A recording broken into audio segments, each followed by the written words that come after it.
I think somebody from the radio station heard me perform and approached me, and I was flattered to be a part of that, and also to meet some of the very outstanding people connected with the WEVD, primarily Zvi Schooler, who had his program just before me. And eventually, I got a hold of a recording of all the advertisements and the songs from that time on WEVD, which was made into a CD.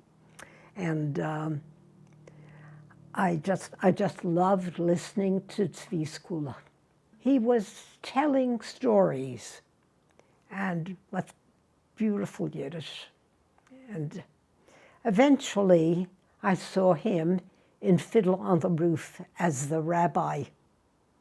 He was tall, thin, kind of gaunt face, but striking eyes and very animated, very exciting person to listen to.